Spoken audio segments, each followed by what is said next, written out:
আসসালামু আলাইকুম সম্মানিত বন্ধুরা, কেমন আছেন সবাই? ফাইনালি চলে আসলাম নতুন আরেকটি ভিডিওতে। কালকে যে আমার শ্বশুর 3000 টাকাতে বরকির বাচ্চা কিনে এনে দিছে। অবশ্য টাকা আমারই, শ্বশুর এনে দিছে। হাটে যায়নি।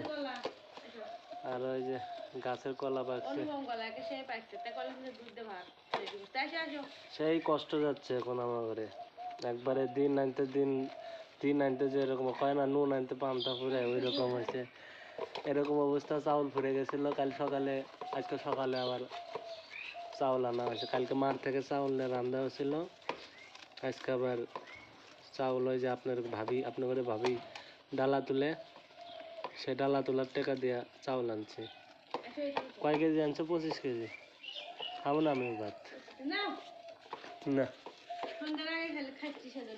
আরে ছাগলটা ভালোই খায়, মোটামুটি ঘাস তুলে এনে দেয়, মোটামুটি ভালোই খাচ্ছে। তো কীরকম হয়েছে সবাই কমেন্টে জানাবেন। আর আমার চ্যানেলটা সবাই একটু সাবস্ক্রাইব করে সাপোর্ট দিয়ে পাশে থাকবেন। সবাই একটু সাবস্ক্রাইব করে পাশে থাকবেন, কেমন? সারাদিন পরে ভাত খেতেছে, কলা একবার ফরমালিন ছাড়া কলা। সারাদিন পরে ভাত খাচ্ছি আমরা। ও অল্প একটু ভাত আছিল, আমি কাজে গেছিলাম, কাজ থেকে এসে খাচ্ছি। যে গরম, ওদিকে কি দেখাচ্ছ? লবণ বেশি হচ্ছে। দুধ দাও নাই? দুধ নিচে অল্প করে করলাম, তুমি যদি পরে খাও, এখন ঢেলে নেবো। মা খাই বেটে পারছি না, গরম। অনেকে আবার হয়তো ঘৃণা করবো, ঘৃণার কিছু নাই। দুধ কলা দিয়ে ভাত এরকম করে নামাইকে খাইলে পরে তৃপ্তি হয় না। আর ওই যে আমার একমাত্র মুরগি সংসারে, এখন আমরা 4 জন। একটা মুরগি, একটা বরকি, একটা ছাগলের বাচ্চা, আর আমরা 2 জন। এই হলো। আছে আর কয়েকজন আছে, ওই যে পাখি কুটকুট করছে, ওই দেখেন গাছে। দেখো কি মোটা হয়েছে কলা বললে, এগুলো গাছের অনুপম কলা। সে সুন্দর মোটা হয়েছে, মিষ্টি।